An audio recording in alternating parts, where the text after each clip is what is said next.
concurso do Saber Direito desta semana é sobre controle da administração pública. Veja o que diz a Constituição Federal de 88 sobre o controle interno e o controle legislativo. O professor Igor Maciel também fala sobre a aplicação dos remédios constitucionais e sobre os atos de improbidade administrativa.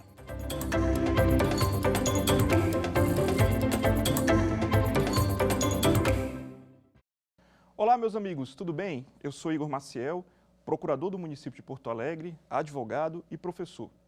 Hoje a gente vai dar continuidade à nossa aula, nossa semana, sobre controle da administração pública aqui no programa Saber Direito.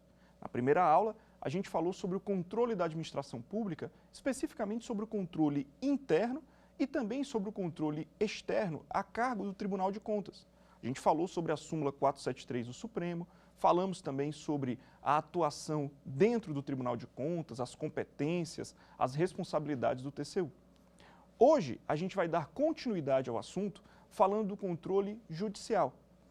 Claro, controle judicial é um mundo que a gente vai discutir. Hoje, especificamente, a gente vai tratar do mandado de segurança. Mandado de segurança, pessoal, tanto para quem vai fazer concurso público, e aqui vamos falar rapidamente desse pessoal. Quem vai fazer concurso público é um assunto que cai majoritariamente aí em provas objetivas e a gente também tem algumas questões em provas discursivas. Quem está estudando para a OAB, assunto quentíssimo, principalmente para a segunda fase em direito administrativo e direito constitucional, também aparecendo no direito tributário.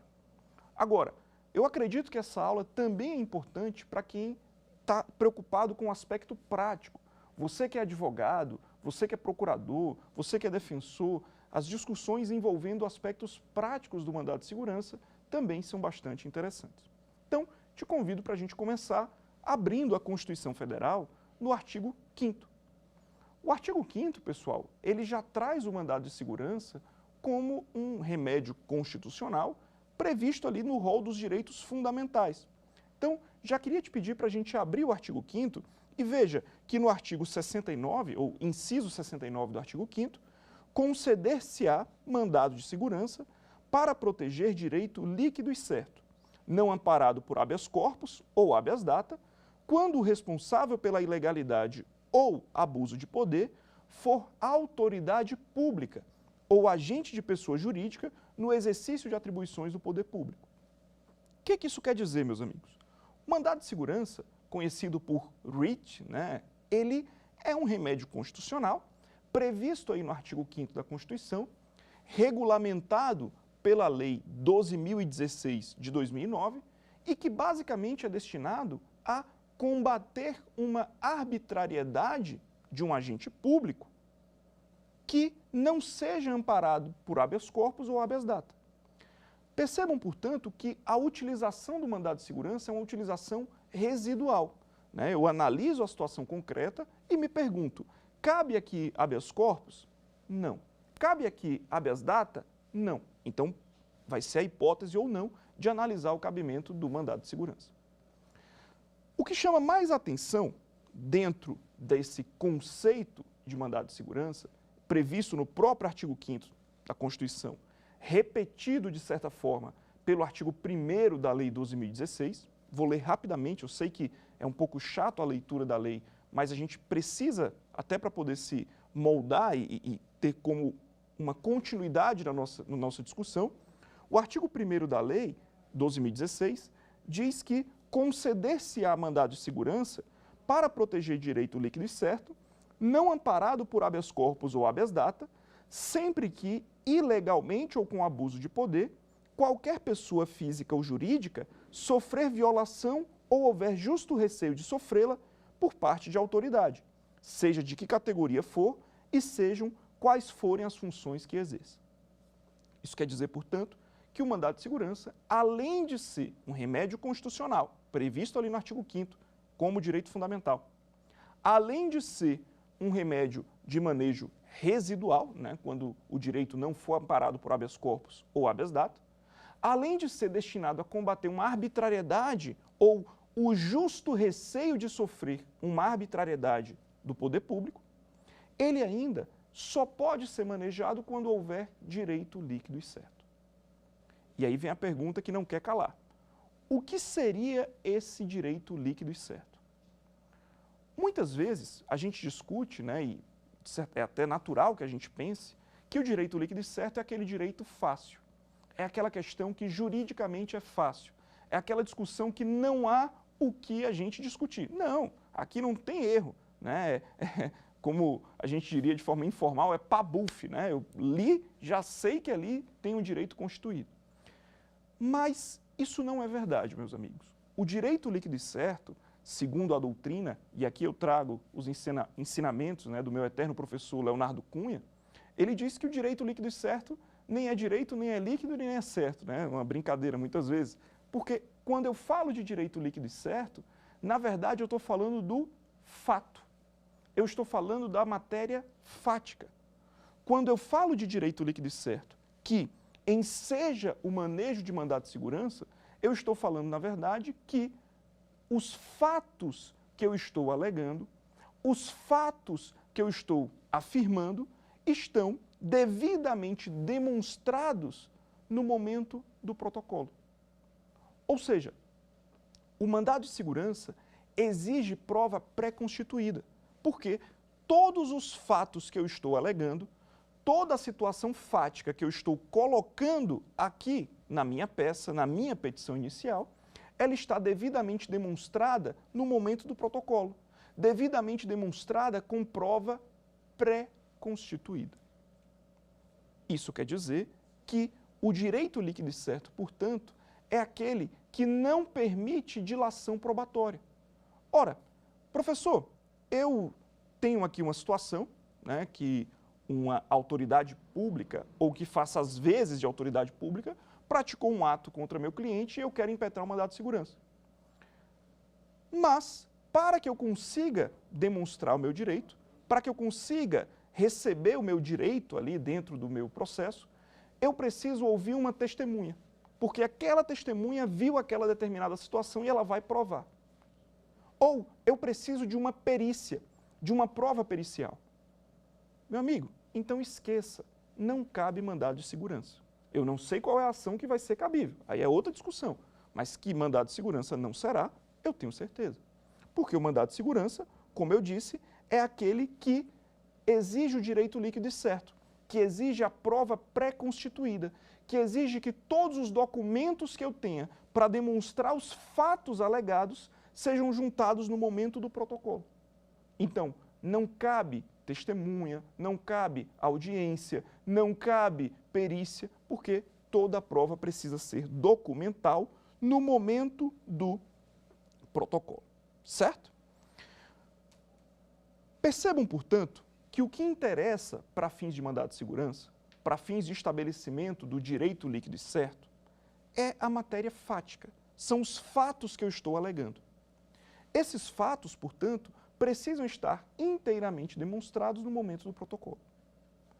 Tanto é verdade que a súmula 625 do Supremo Tribunal Federal, ela diz que controvérsia sobre matéria de direito não impede concessão de mandado de segurança.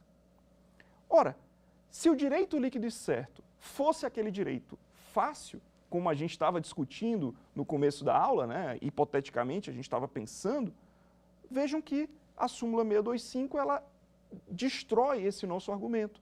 A súmula 625 diz exatamente o contrário. Meu amigo, o direito pode ser sim controverso.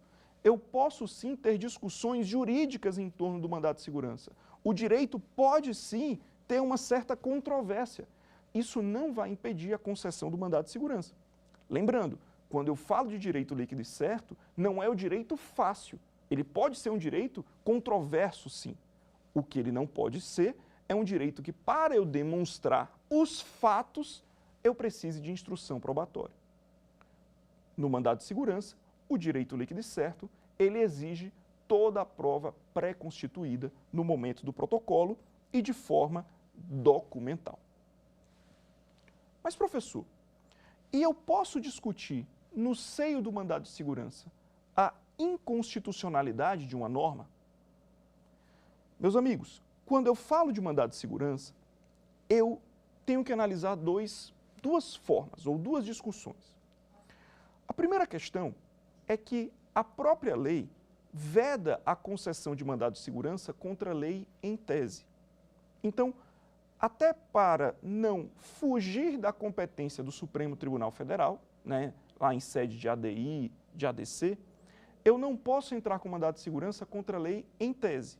Ou seja, se eu vou discutir no meu mandado de segurança que a lei X é inconstitucional, ou seja, eu vou discutir o objeto do mandado de segurança em face da própria lei, eu não posso discutir essa inconstitucionalidade por meio do mandado de segurança.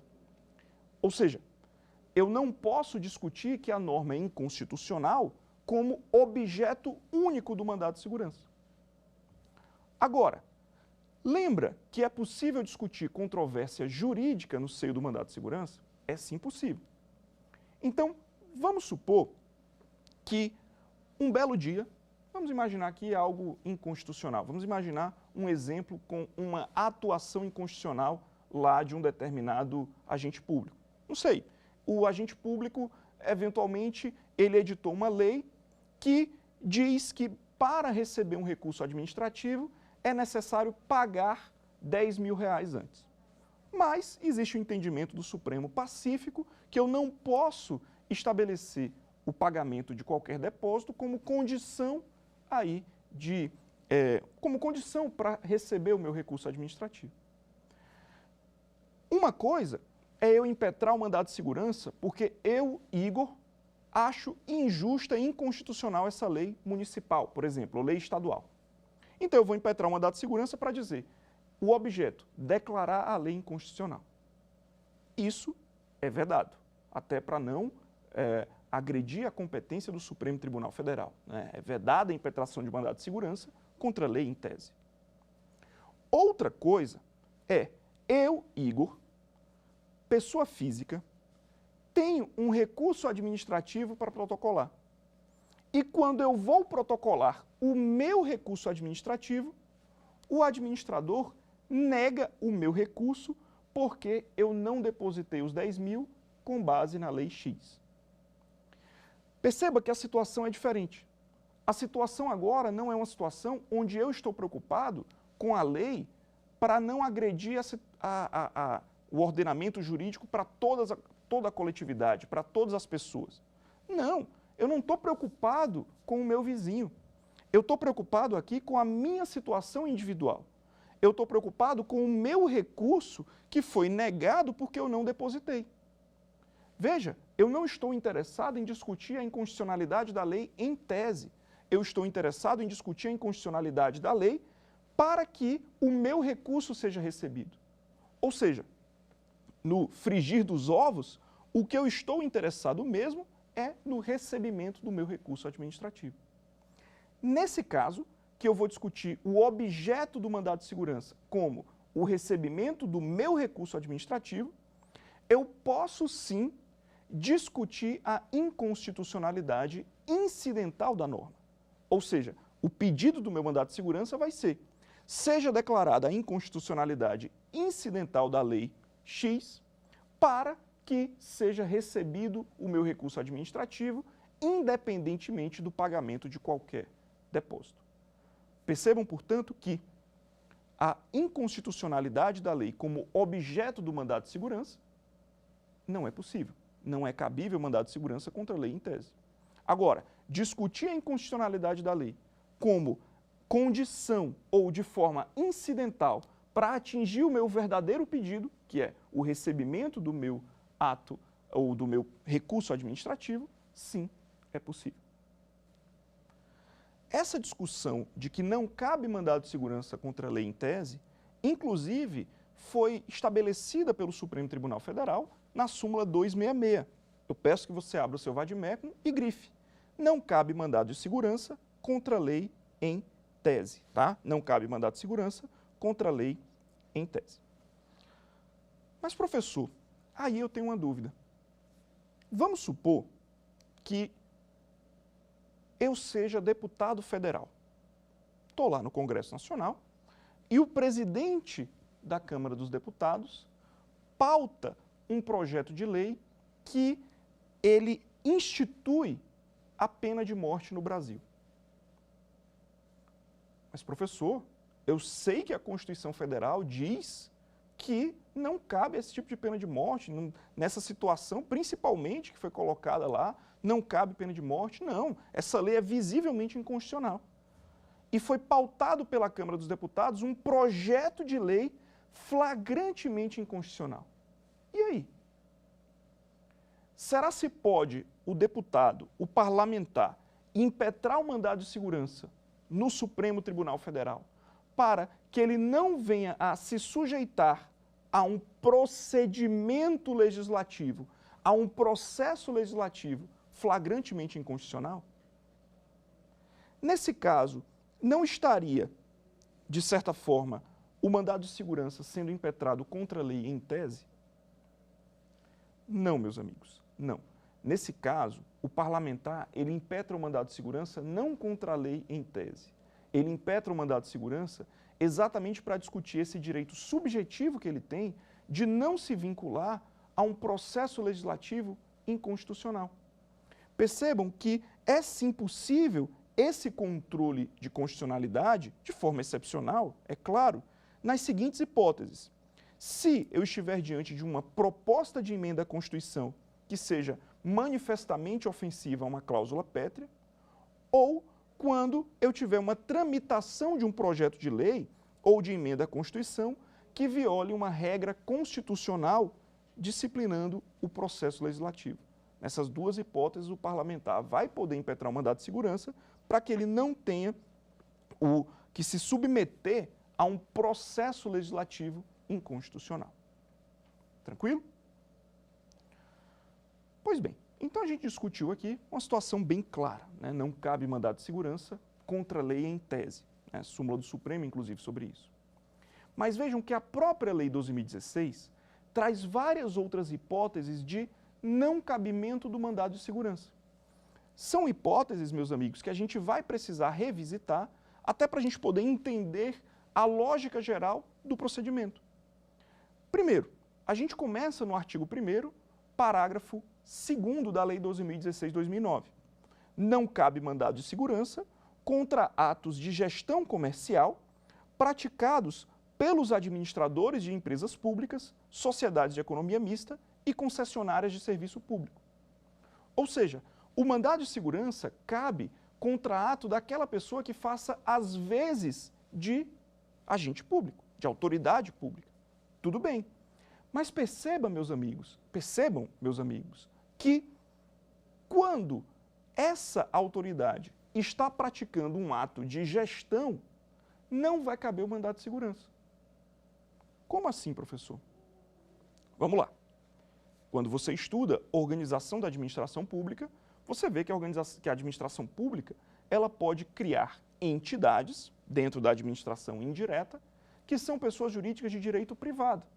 Por exemplo, empresa pública e sociedade de economia mista. Veja que essas empresas, elas atuam muitas vezes em concorrência no mercado. Por exemplo, a Petrobras é uma sociedade de economia mista que está ali atuando economicamente no mercado. O Banco do Brasil, a Caixa Econômica Federal. Quando eu falo de um ato de gestão comercial do presidente da Caixa, o presidente da Caixa vai adquirir um imóvel, o presidente da Caixa vai negociar um financiamento, vai vender dinheiro, né, entre aspas, para uma outra instituição. Esse ato é de gestão comercial do dia a dia da administração da entidade, não cabe mandado de segurança, porque a própria lei entende que é um ato de gestão comercial. É diferente quando o próprio Banco do Brasil, ou a Caixa Econômica Federal, ou a Petrobras, atuam sob essa aura de direito público que existe na sua atuação. Apesar de ser uma empresa pública ou uma sociedade de economia mista, essas empresas, elas possuem capital público injetado nelas. Essas empresas, elas possuem uma aura de direito público que precisa sim respeitar aos princípios da administração pública. É por isso, meus amigos, que na atuação dessas entidades sob o manto dos atos de império, exemplo, já apreciado pelo STJ, tá? Concurso público, licitações, são hipóteses que a atuação desse administrador das empresas públicas ou sociedades de economia mista está sendo uma atuação com base nesses atos de império. Então, segundo o entendimento do STJ, quando a empresa pública ou a sociedade de economia mista fazem uma licitação ou um concurso público, os atos envolvendo o concurso, os atos envolvendo a licitação, são atos de império e, portanto, passíveis de controle pelo mandado de segurança. Então, se eventualmente a gente está falando de uma atuação prática, né? Você está lá como advogado. Ah, professor, eu tenho um cliente que fez um concurso para o Banco do Nordeste, que fez um concurso para a Caixa Econômica Federal. Os atos relativos ao concurso podem ser impugnados pela via do mandado de segurança. Tá? Os atos relativos ao concurso podem ser impugnados pela via do mandado de segurança. Certo? Tanto é verdade que a súmula 333 do STJ estabelece que cabe mandado de segurança contra ato praticado em licitação promovida por sociedade de economia mista ou empresa pública.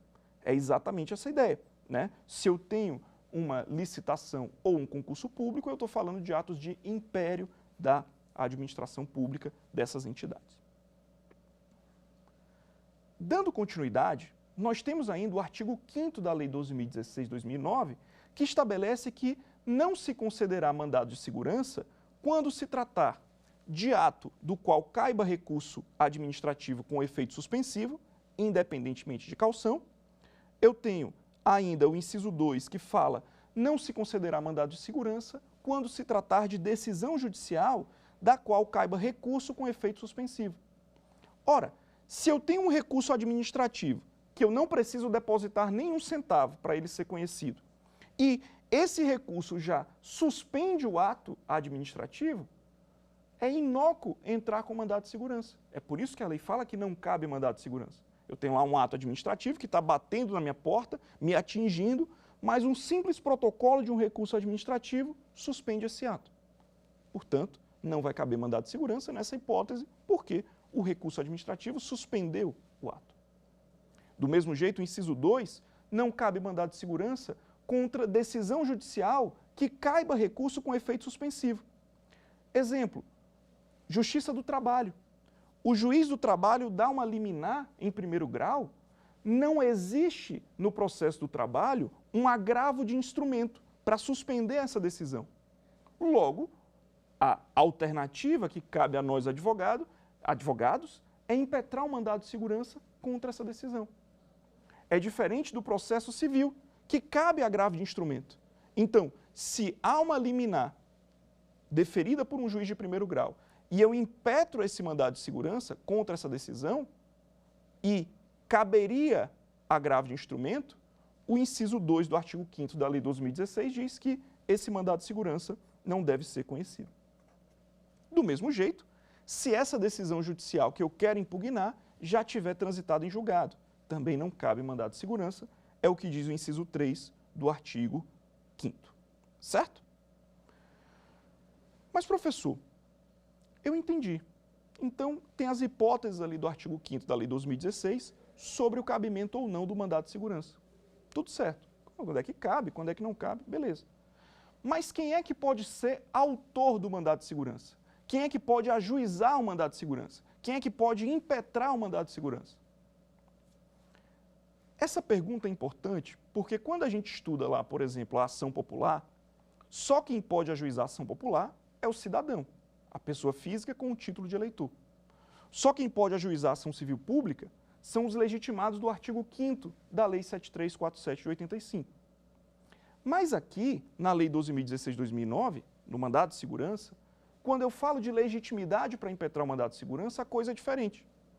Percebam, na própria Lei 12.016, qualquer pessoa física ou jurídica poderão impetrar o mandado de segurança. Né? Qualquer pessoa física ou pessoa jurídica vai poder impetrar o mandado de segurança. É até importante que a gente destaque também uma situação bem pontual. Imagine que, um belo dia, o prefeito de um município diz, olha, eu não vou repassar nenhum centavo para a Câmara de Vereadores. Apesar de ser o executivo que arrecada tributos, eu não vou pagar o 1/10 da Câmara de Vereadores. não vou pagar nenhum centavo. Ora, para poder sobreviver, a Câmara de Vereadores precisa de dinheiro. O órgão do Poder Legislativo precisa de recurso. É possível, segundo a jurisprudência do STJ, que a Câmara de Vereadores impetre um mandado de segurança contra o Poder Executivo. Veja, apesar de não ter personalidade jurídica, né, afinal de contas é um órgão da administração pública, a Câmara de Vereadores, nos termos da súmula 525 do STJ, possui personalidade judiciária. Significa dizer que poderá sim a Câmara de Vereadores impetrar um mandado de segurança contra o Poder Executivo na defesa dos seus interesses institucionais. Eu peço que você acompanhe essa explicação pela súmula 525 do STJ. Tudo bem? Mas, professor, e quem é o réu do mandado de segurança? Quem é que ocupa o polo passivo, entre aspas, do mandado de segurança? Quem é o réu, entre aspas, né, do mandado de segurança?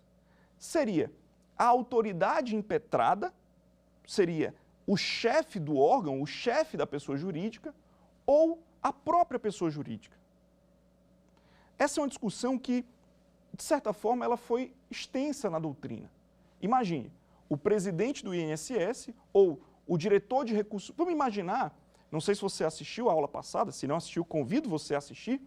Na aula passada eu falei do Tribunal de Contas e falei de um servidor da Universidade Federal da Bahia que entrava com um pedido no Recursos Humanos da própria Universidade Federal de aposentadoria. Vamos supor que o reitor da Universidade Federal tenha negado o pedido de aposentadoria. E esse servidor quer impetrar um mandado de segurança. Quem é que ocupa o polo passivo da ação? É o próprio reitor da Universidade Federal, a pessoa física do reitor, ou é a Universidade Federal como um todo? A pessoa jurídica, Universidade Federal da Bahia. Essa discussão surgiu na doutrina em razão da seguinte situação. Se eu considerar que o réu é o reitor, no ano que vem o reitor muda, o processo deve ser extinto sem resolução do mérito, porque a pessoa mudou, né? O réu mudou. Exatamente por isso, meus amigos, a doutrina entende que quem é o réu do mandado de segurança é a própria pessoa jurídica de direito público. É por isso que nós temos algumas discussões na própria Lei 12.016. Vejam, o artigo 6º da lei, ele diz de forma muito clara: a petição inicial deverá preencher os requisitos estabelecidos pela lei processual e será apresentada em 2 vias, com os documentos que instruírem a primeira, reproduzidos na segunda. Então, eu tenho que ter 2 vias, né? Uma via vai lá para o processo, a outra via com todos os documentos fica de contrafé.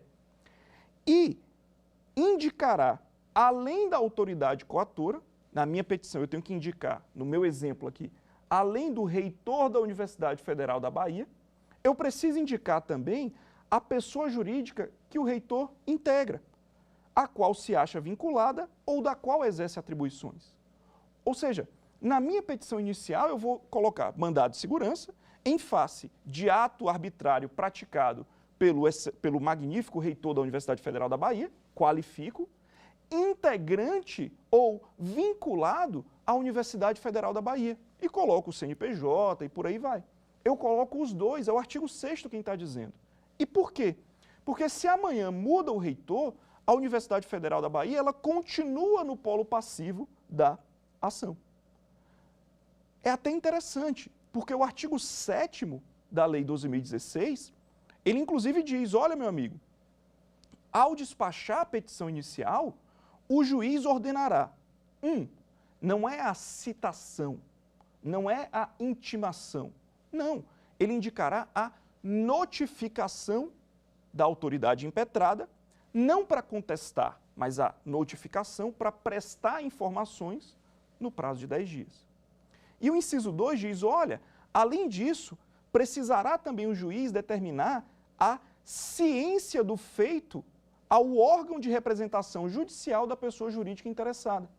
Ele vai dar ciência do feito à Procuradoria Federal, no caso, vinculada lá à Universidade Federal da Bahia, a AGU, né? Ele vai, Procuradoria Federal, né? PGF ali, dentro da Universidade Federal da Bahia, que vai se manifestar para querendo ingressar no feito. Então, Essa é a lógica do mandado de segurança. É bem verdade que essas discussões envolvendo cópia de petição, reprodução de processo, repetição de documento, isso faz total sentido em 2009, né, época da edição da lei. Hoje, com o processo eletrônico na imensa maioria das comarcas, isso já não faz mais sentido, porque eletronicamente mesmo a gente tem lá todas essas informações, tá? Lembrando que o artigo 6º, parágrafo 3º, nos diz quem é a autoridade impetrada. Ele diz que considera-se autoridade coatora aquela que tenha praticado o ato impugnado ou da qual emane a ordem para a sua prática. Então, artigo 6º, parágrafo 3º, diz isso, certo?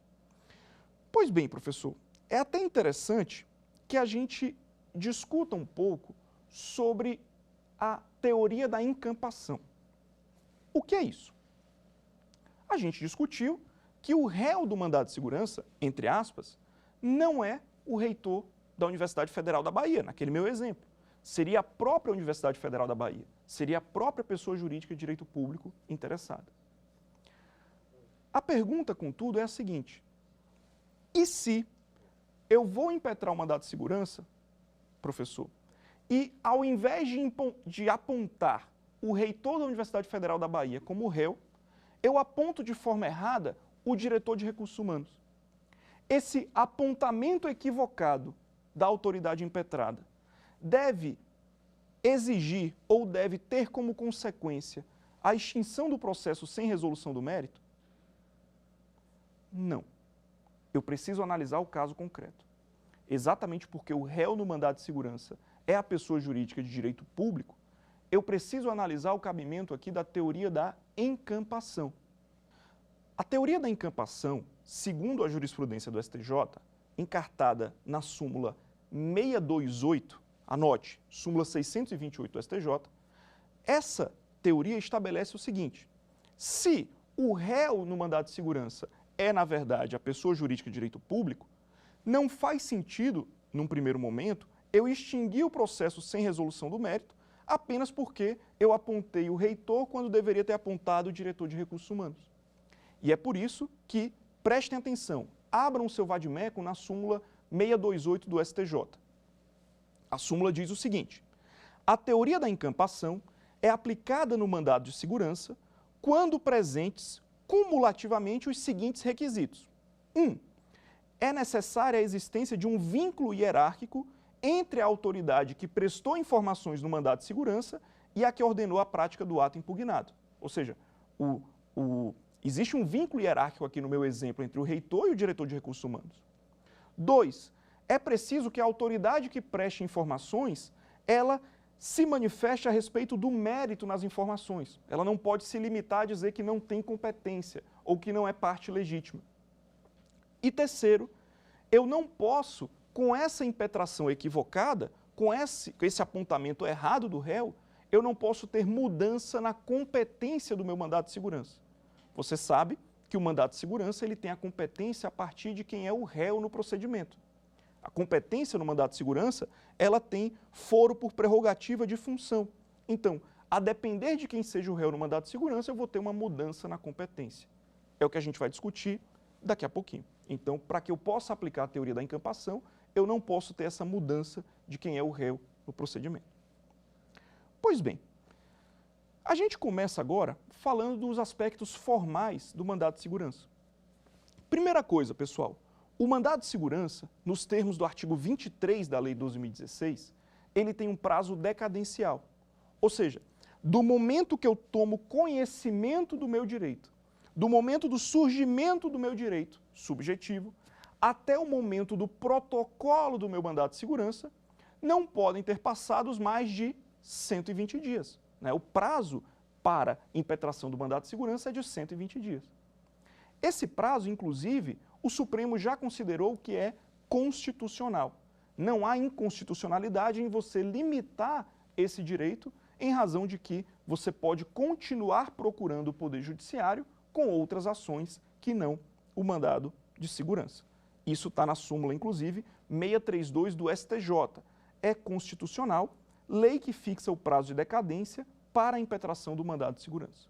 Tá? É constitucional essa lei que fixa o prazo de decadência dentro do prazo aí do mandado de segurança. Eu ressalto ainda, meus amigos, que esse prazo pode ser que eu tenha impetrado hoje o mandado de segurança que foi extinto sem resolução do mérito.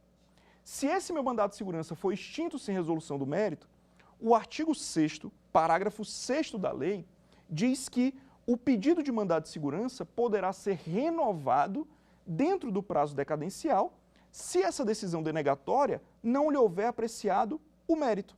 Ou seja, pessoal, eu vou impetrar o mandado de segurança hoje. Tudo bem. Eventualmente, eu posso ter impetrado de forma equivocada. Se o mandado de segurança não apreciou o mérito, eu posso impetrar novamente se estiver dentro daquele prazo de 120 dias, entre o surgimento do meu direito, a ciência formal do meu direito, e o dia da impetração, da segunda impetração. Se eu estiver contando o prazo e ainda estiver dentro do prazo de 120 dias, eu posso sim renovar o pedido do meu mandado de segurança. Falando de um outro aspecto formal do MS, eu tenho o artigo 12 da lei, que diz que após as informações prestadas pela autoridade impetrada e, eventualmente, essas informações prestadas ou a ciência da pessoa jurídica de direito público, dizendo se tem interesse no feito, o processo ele vai ser remetido para o Ministério Público, para que o Ministério Público possa trazer para o processo o seu parecer. Então, é a própria Lei 12.016, no artigo 12, que diz, findo o prazo lá da notificação, dos 10 dias para informações da autoridade impetrada, eu vou passar o processo para o Ministério Público trazer o seu parecer. E aí, com ou sem parecer do Ministério Público, depois o juiz vai sentenciar o processo, certo? Depois o juiz vai sentenciar o processo. Pois bem, o que eu acho que a gente pode discutir ainda? Eu acho que vale a pena a gente falar de 3 pontos importantes do mandado de segurança ainda. O primeiro ponto diz com os efeitos financeiros do mandado de segurança. Entendam, o Supremo Tribunal Federal tem entendimento pacífico de que o mandado de segurança não é substitutivo da ação de cobrança. Ou seja, se eu quiser discutir o mandado de segurança, eu vou discutir valores vincendos, valores que ainda vão vencer.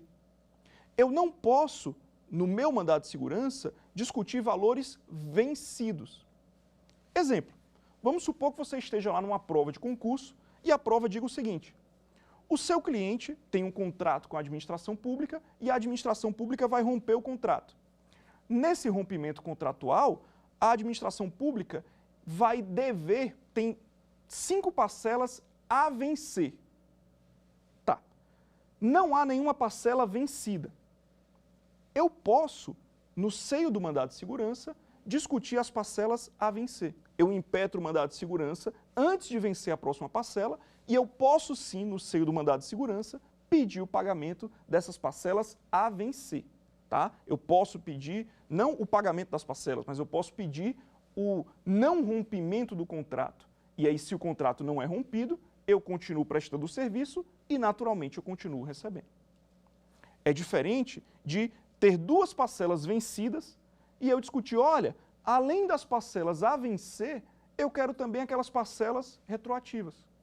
Opa, eu não posso fazer isso porque a súmula 269 do Supremo diz: o mandado de segurança não é substitutivo de ação de cobrança. E mais, a súmula 271 do Supremo diz que concessão de mandado de segurança não produz efeitos patrimoniais em relação ao período pretérito, os quais devem ser reclamados administrativamente ou pela via própria, né, por ação própria. Tá? Então, mais ou menos essa discussão aí envolvendo os efeitos financeiros do mandado de segurança. Ah, professor, mas eu posso impetrar um mandado de segurança pedindo a nomeação de candidato em cargo público? Posso. E se depois que ele for nomeado, ele continuar recebendo recursos do salário? Não há problema, porque a nomeação, o recebimento desses valores é consequência da obrigação de fazer. Não vai ser uma obrigação de pagar valores pretéritos, como eu disse para vocês.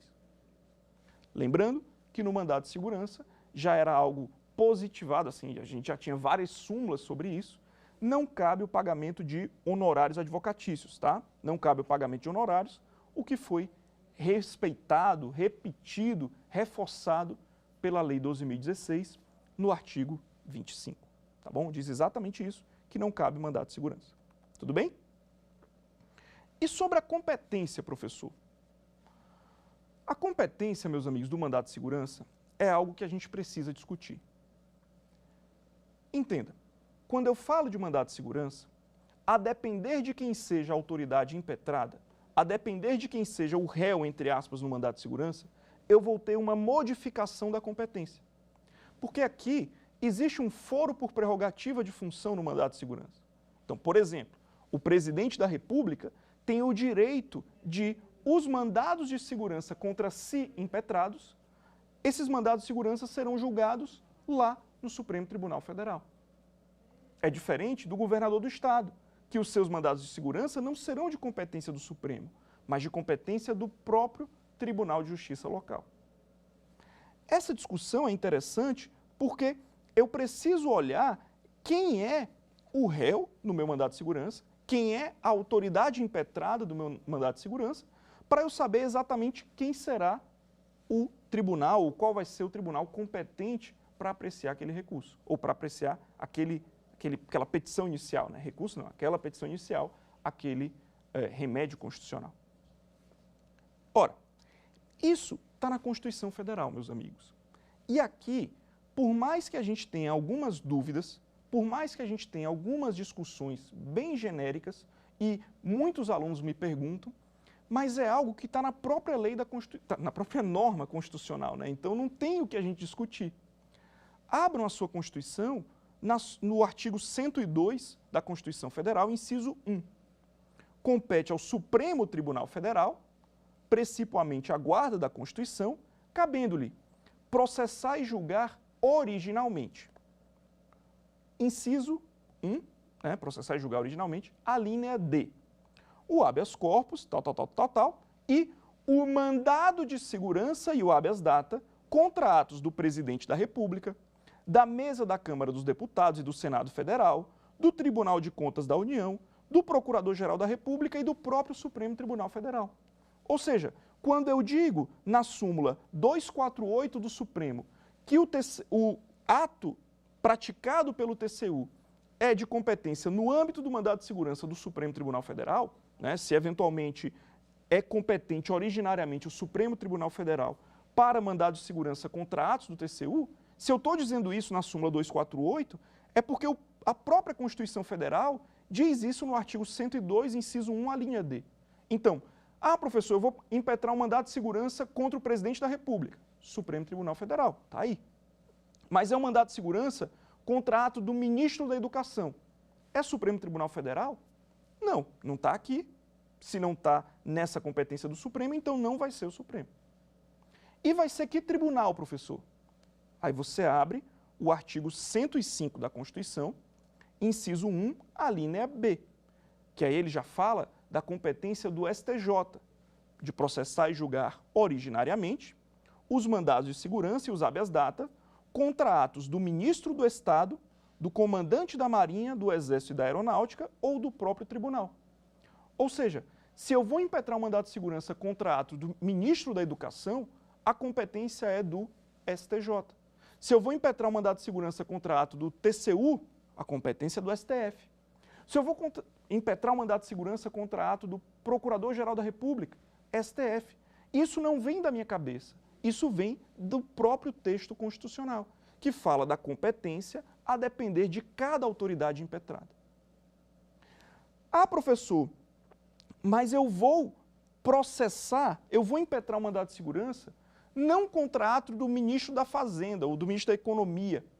Eu vou impetrar um mandado de segurança contra um ato do CONFAZ ou contra um ato do CARF, que o presidente é o ministro, ou contra um ato de um conselho qualquer, não me venha um exemplo bom à cabeça, mas é um órgão colegiado que o presidente é o ministro.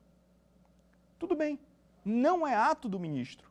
E se não é ato do ministro, não está no texto constitucional, não atrai a competência para o STJ. É isso que a gente extrai da interpretação desse artigo 105 da Constituição. A competência para processar e julgar mandado de segurança do STJ é para ato imputado ao próprio ministro, não contra ato imputado a um órgão colegiado que ele seja presidente. Professor, mas eu tenho um processo judicial ou um processo administrativo no Tribunal de Justiça X. Exemplo, Tribunal de Justiça de São Paulo, ou no Tribunal de Justiça da Bahia, ou no Tribunal Regional Federal da 2ª Região, enfim, eu tenho um processo lá. E eu percebo que o próprio tribunal cometeu uma arbitrariedade num processo administrativo. E eu quero impetrar um mandado de segurança contra esse ato. Eu posso? Pode. O tribunal tem tanto uma função administrativa como uma função judicial. Você pode impetrar um mandado de segurança, sim. Agora, perceba que a competência para processar e julgar esse mandado de segurança impetrado contra ato do próprio tribunal é do próprio tribunal. Não é uma competência do STJ. Isso, inclusive, está inserido na súmula 41 do STJ. O Superior Tribunal de Justiça não tem competência para processar e julgar, originariamente, mandados de segurança contra atos de outros tribunais ou dos respectivos órgãos. A ideia é exatamente essa, né? Que cada tribunal vai julgar o seu próprio mandado de segurança. Pessoal, então, para entender a competência de cada mandado de segurança que você vai impetrar, a ideia é sair analisando do maior para o menor. Né? Primeiro você analisa se é competência do Supremo, não está ali no artigo 102 da Constituição. Depois você analisa se é competência do STJ, não está ali no artigo 105. Depois você pode analisar, por exemplo, a Constituição estadual, para saber se o mandado de segurança contra o prefeito ou contra o governador é de competência ali do TJ. Em geral, o mandado de segurança contra o governador é de competência do TJ. Do prefeito vai depender de cada Constituição estadual. Eu posso ainda analisar depois o artigo 108, inciso 1 da Constituição, que fala da competência dos tribunais regionais federais para processar e julgar mandado de segurança e o habeas data contra atos do próprio tribunal ou de algum juiz federal. E eu tenho, por fim, o artigo 109 da Constituição Federal, no inciso 8º, que diz que é competente o juiz federal para processar e julgar os mandados de segurança e habeas data contra ato de autoridade federal, excetuados os casos de competência dos tribunais federais. Então, eu analiso se era competência do tribunal, se não for, vai ser o juiz federal quem vai julgar, como eu disse, nos termos aí da própria Constituição Federal. Meus amigos, é importante ainda que a gente discuta outros 2 pontos rápidos. Primeiro, professor, será se cabe a revelia da autoridade impetrada no mandado de segurança? Impetrei mandado de segurança, a autoridade impetrada não apresentou informações. Pessoal, não cabe a revelia. E por que não cabe? Porque os atos administrativos têm uma presunção de legitimidade. Essa presunção ela não vai ser excluída simplesmente porque a autoridade deixou de prestar informações. Não, eu que preciso demonstrar o meu direito, eu que preciso convencer o juiz, juntar toda a prova pré-constituída, os fatos, e convencer de que esse ato, afastar essa presunção de legitimidade do ato administrativo. Para finalizar, pelo menos quanto ao mandado de segurança individual, nós temos o artigo 7º, inciso 3º da Lei 12.016, onde é sim possível a concessão liminar de mandado de segurança, né, ou de medida liminar em sede de mandado de segurança, para exatamente garantir a proteção desse direito líquido e certo. Peço que vocês acompanhem, especialmente, as hipóteses em que há uma vedação para a concessão de liminar. Eu tenho várias hipóteses, tanto na Lei 12.016, como na Lei 8.437 e também na Lei 9.494. Todas essas restrições à concessão de liminar foram recepcionadas, de certa forma, pelo Código de Processo Civil, quando ali pelo artigo 1053 ou 1059, ele diz que aplicam-se às tutelas provisórias previstas no novo CPC as regras dessas outras normas que a gente citou. Vamos agora, meus amigos, ver como ficou o nosso aprendizado respondendo a alguns questionamentos aqui do nosso quiz. Vamos lá.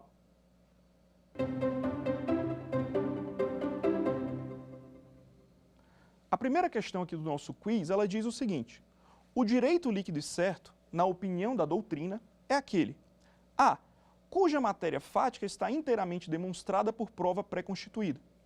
B, que não admite discussão jurídica. C, que não possui qualquer discussão constitucional. D, que exige dilação probatória. É exatamente o que a gente falou. A discussão jurídica é sim possível no âmbito do mandato de segurança. A discussão constitucional também é possível no âmbito do mandato de segurança. O que eu não posso ter no âmbito do mandato de segurança é uma dilação probatória. Todos os fatos que eu alegar precisam estar devidamente demonstrados no momento do protocolo. No momento que eu protocolar minha petição inicial do mandato de segurança, eu preciso ter todos os fatos devidamente demonstrados, como prova pré-constituída. É por isso que o gabarito aqui da nossa questão é letra A. Tudo bem? Vamos para a próxima pergunta. A segunda pergunta diz que não cabe mandado de segurança, letra A, se a questão envolver matéria constitucional. Letra B, para discutir a classificação de candidato em concurso público do Banco do Brasil. Letra C, contra os atos de gestão comercial praticados pelos administradores de empresas públicas. Letra D, contra ato do qual não caiba recurso administrativo. Meus amigos, a gente também discutiu isso aqui no nosso conteúdo hoje. Existe ali no artigo 5º da Lei 2016, existem hipóteses em que a própria lei veda a concessão de mandado de segurança. Analisando cada hipótese, a letra A fala que não cabe mandado de segurança se a questão envolver matéria constitucional.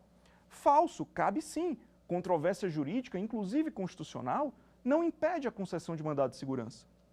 Letra C, contra os atos de gestão comercial, ou melhor, letra B, para discutir a classificação de candidato em concurso público do Banco do Brasil.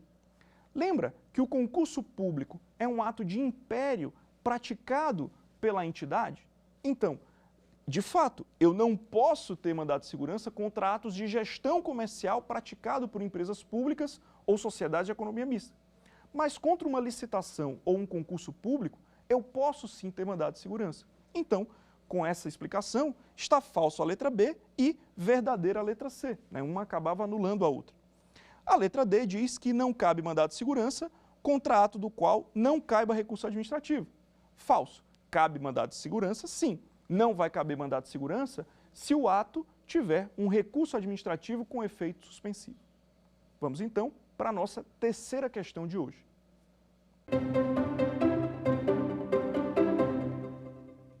De acordo aqui com a nossa terceira questão, compete ao Superior Tribunal de Justiça processar e julgar o mandado de segurança impetrado em face de ato praticado por.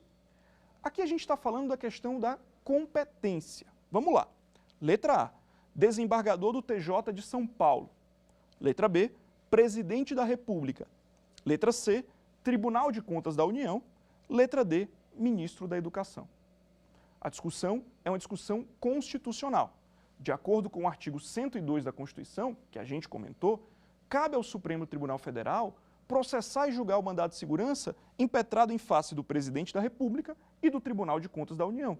Então, letra B e C, essas alternativas estão falsas porque não cabe ao STJ, mas ao STF processar e julgar esses mandados de segurança.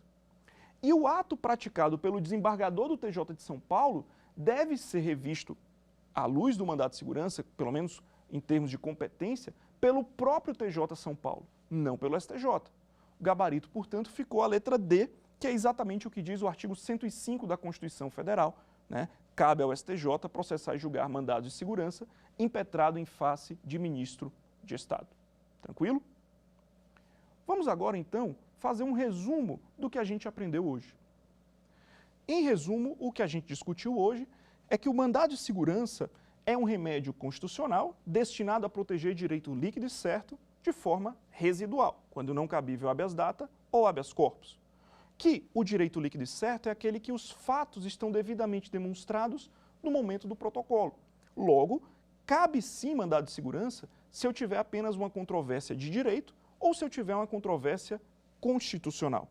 Não cabe mandado de segurança contra atos de gestão comercial praticados pelos administradores de empresas públicas, sociedade de economia mista e concessionárias de serviços públicos, mas cabe sim mandado de segurança contra atos dessas entidades, quando eu falo, pelo menos, da sociedade de economia mista e empresa pública, quando eu falo de concurso público ou de licitações. Para finalizar, tanto a pessoa física como a pessoa jurídica poderão impetrar mandado de segurança, lembrando daquela competência também daquela legitimidade também da Câmara de Vereadores nos termos da súmula 525 do STJ. E a competência do mandado de segurança é estabelecida a partir da autoridade impetrada quando eu analiso o texto da Constituição Federal. Agradeço a presença de vocês, aguardo vocês na próxima aula, quando a gente vai falar ainda sobre o controle da administração pública com outras ações constitucionais. Grande abraço e até a próxima. Quer dar alguma sugestão de tema para os cursos do Saber Direito? Então mande um e-mail para a gente, saberdireito@stf.jus.br, ou entre em contato pelo WhatsApp. O número é esse que aparece na sua tela. Você também pode estudar pela internet. Acesse nosso site tvjustiça.jus.br ou pode rever as aulas no canal do YouTube TV Justiça Oficial.